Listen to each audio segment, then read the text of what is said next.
O trabalho do psicólogo suíço Carl Gustav Jung e os antigos ensinamentos de Gautama Buda parecem pertencer a mundos diferentes.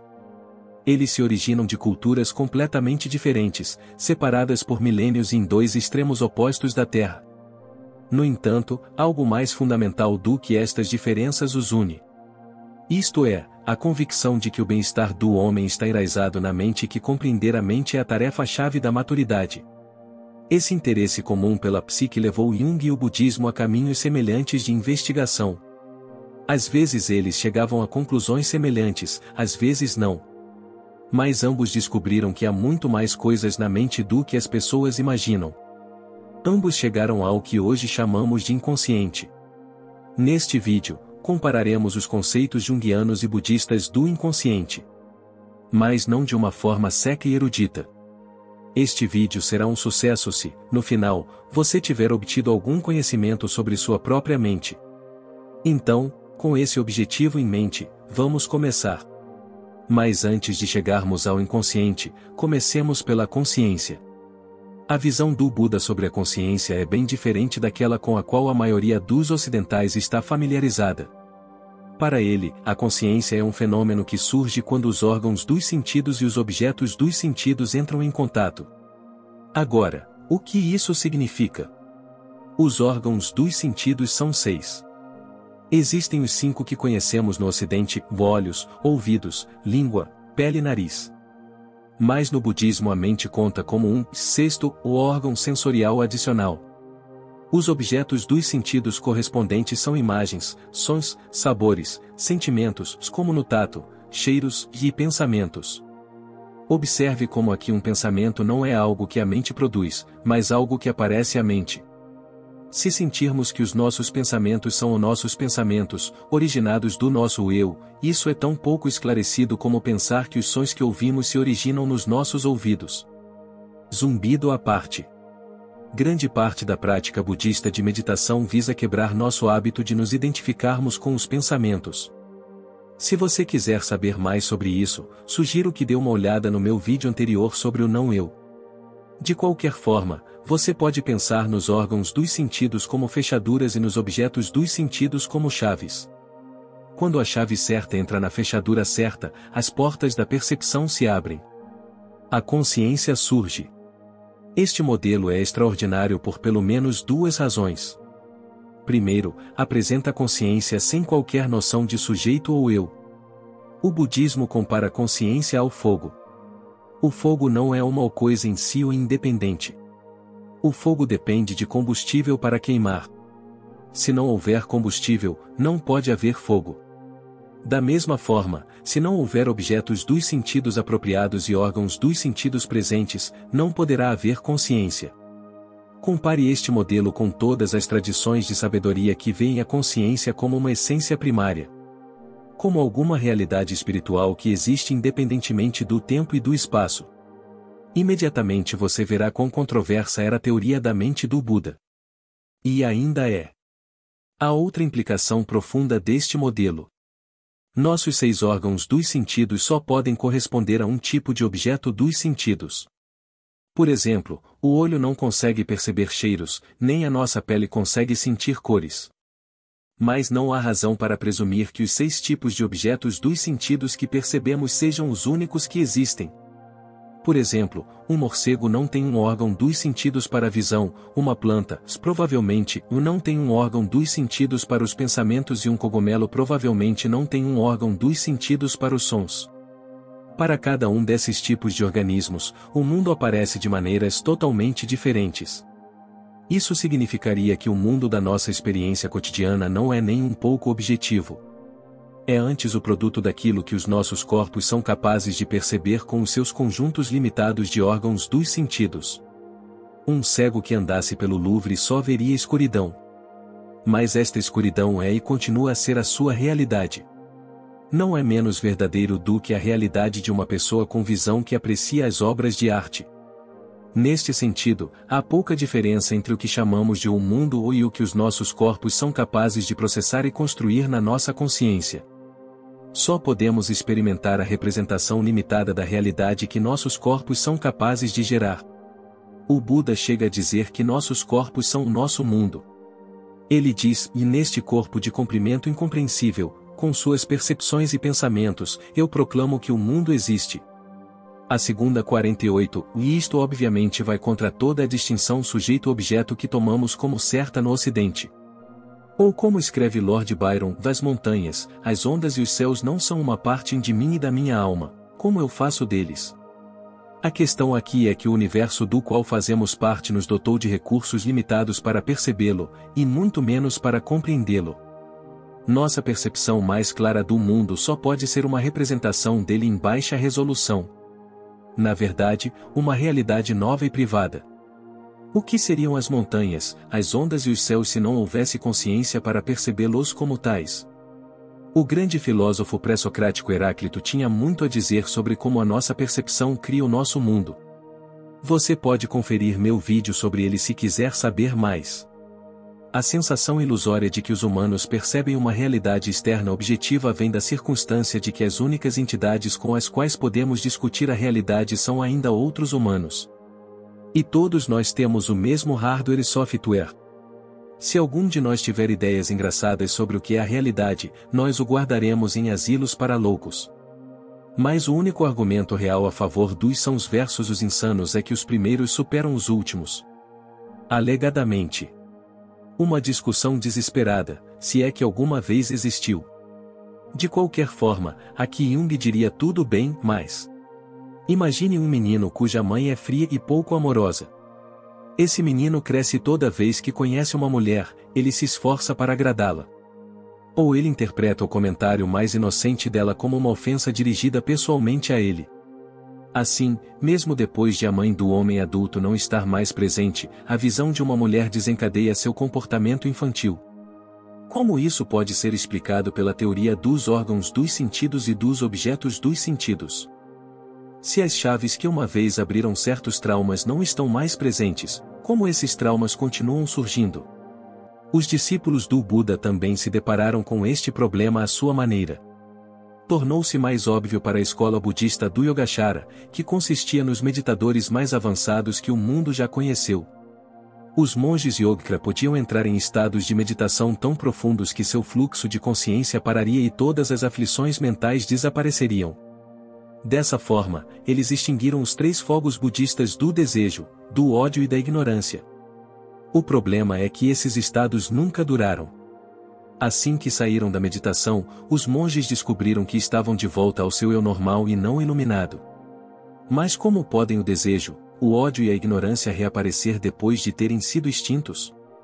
E como pode o fluxo de consciência de alguém ressurgir depois de ter parado? Ou se tomarmos o sonho como um exemplo junguiano, como e para onde nossa consciência retorna quando acordamos?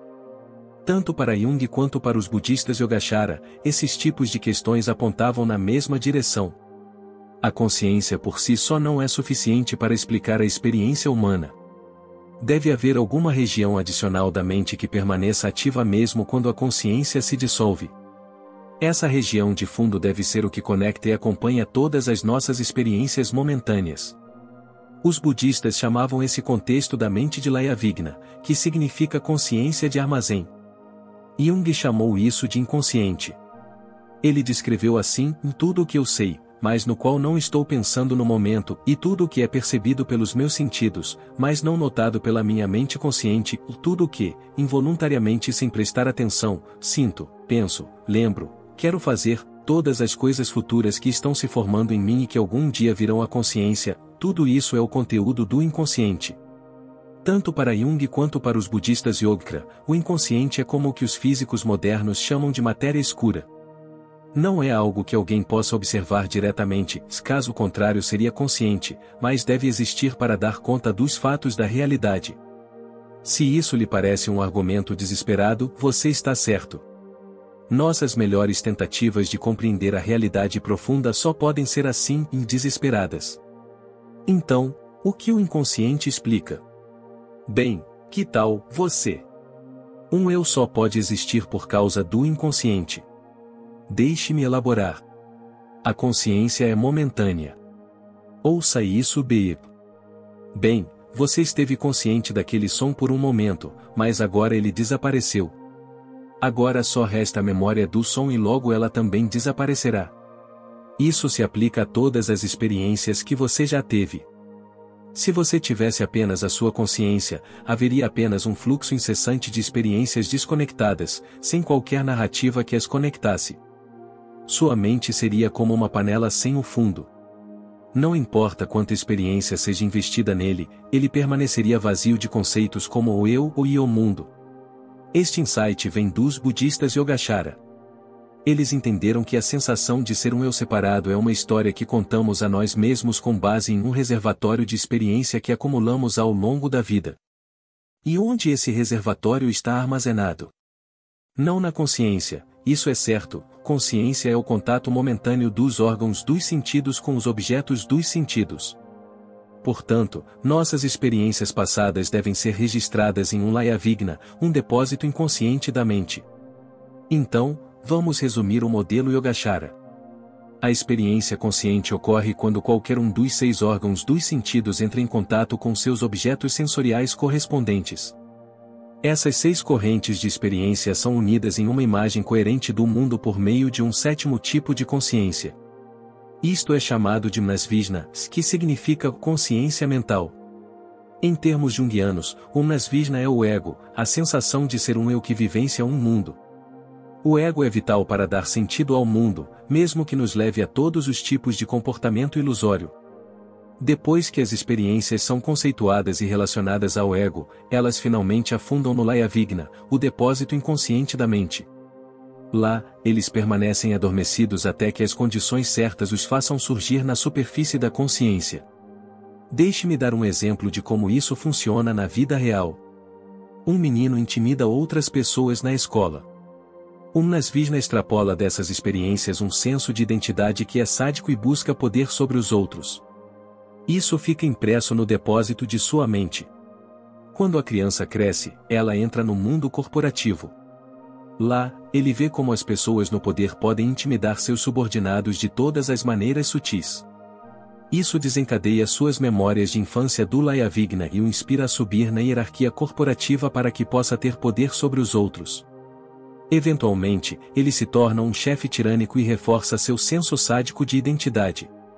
Essas novas experiências penetram em seu inconsciente e tornam ainda mais provável que ele repita esse comportamento no futuro.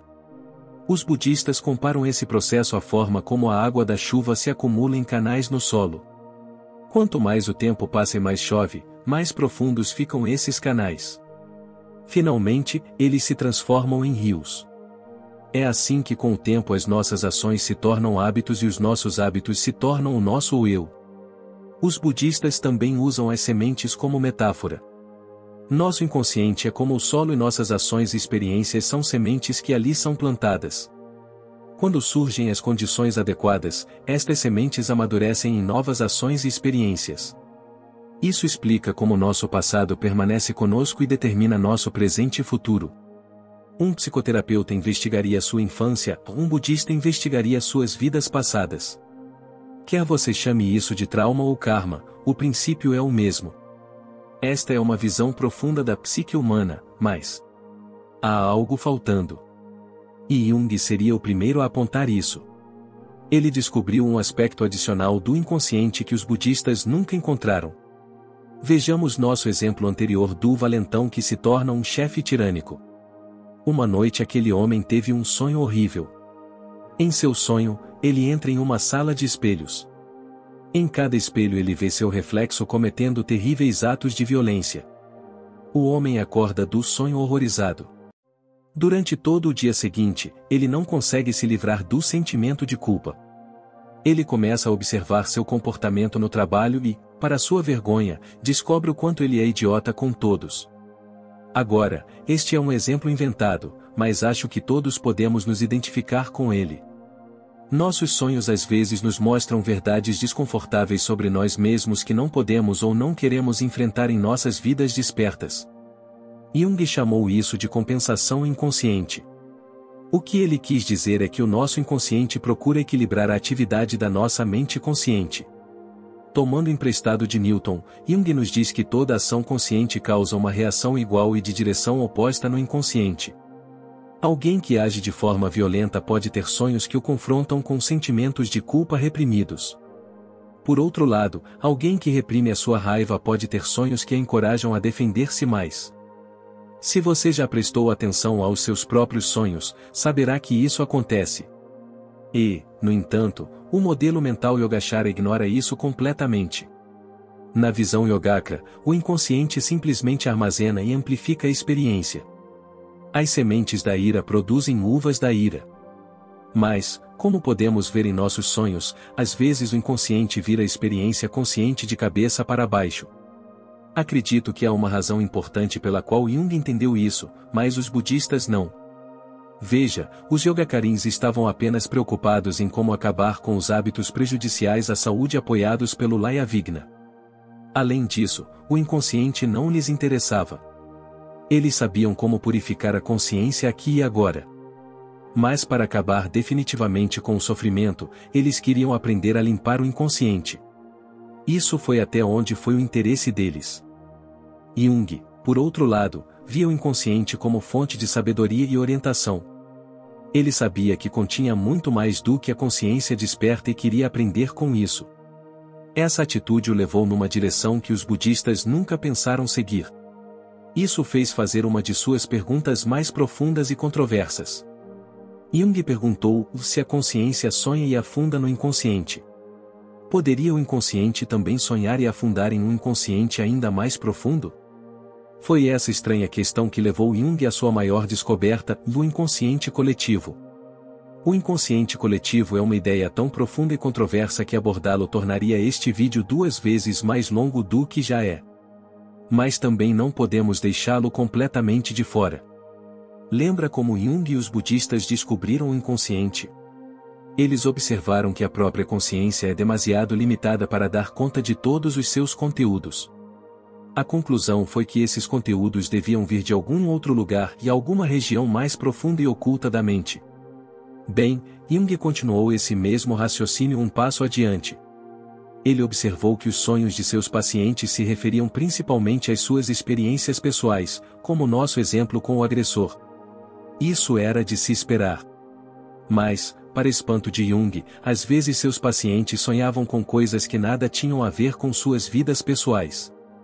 Às vezes, seus sonhos continham elementos obscuros da cultura e da literatura mundial. Deuses antigos, imagens alquímicas, mitos mesopotâmicos. Como as pessoas poderiam sonhar com coisas que não conheciam? Quanto mais sonhos ele analisava, mais convencido Jung ficava. Deve haver uma região ainda mais profunda da mente sob o inconsciente pessoal. Esta região contém de alguma forma tudo o que já foi vivenciado pela mente humana e é comum a todas as pessoas. Talvez até seja comum aos animais também.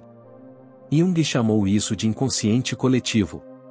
Um grande depósito de conteúdo psíquico que é o berço de todas as nossas psiques individuais. Por estarmos conectados desta forma, tudo o que um indivíduo pode vivenciar também pode ser vivenciado coletivamente. O Iluminismo, o movimento nazi, a Revolução Protestante. Estes são todos exemplos de como grandes grupos de pessoas podem agir como um único indivíduo possuído por uma ideia ou um estado emocional. O inconsciente coletivo é uma rede na qual estamos todos conectados.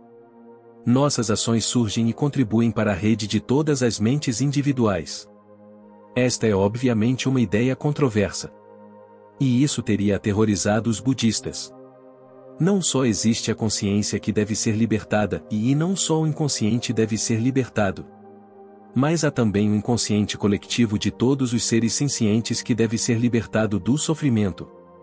Como você poderia curar o karma coletivo de todos os seres sencientes? Bem, talvez, em algum nível, os budistas tenham entendido isso. Isso explicaria o voto de Bodhisattva. Na tradição Mahayana, um monge jura adiar a sua própria iluminação até o dia em que todos os seres sencientes sejam libertados do sofrimento. Ele jura: os não resgatados eu resgatarei, os não liberados eu libertarei, os inconfortáveis eu consolarei, aqueles que ainda não alcançaram o nirvana final, eu farei com que atinjam o nirvana final. O budismo Mahayana reconhece que seu projeto nunca poderá ter sucesso se pelo menos um único ser senciente permanece na ignorância e no sofrimento. Será esta uma intuição daquilo que Jung chamou de inconsciente coletivo?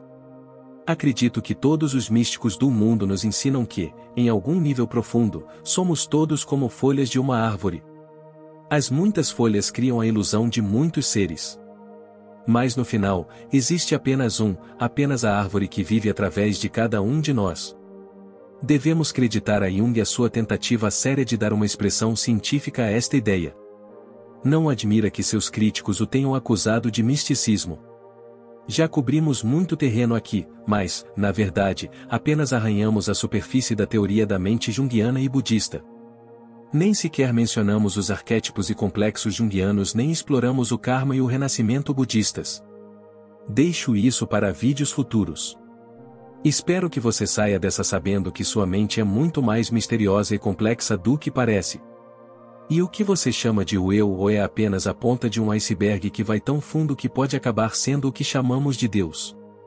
Obrigado por passar seu tempo aqui comigo. Levei semanas para escrever e editar este vídeo e se você quiser apoiar meu trabalho, considere se tornar um patrono do Patreon ou um membro aqui no YouTube. E compartilhe este vídeo com quem você acha que iria gostar. De qualquer forma, desejo-lhe tudo de melhor e lembre-se, do que você procura está procurando você. Vejo você na próxima vez.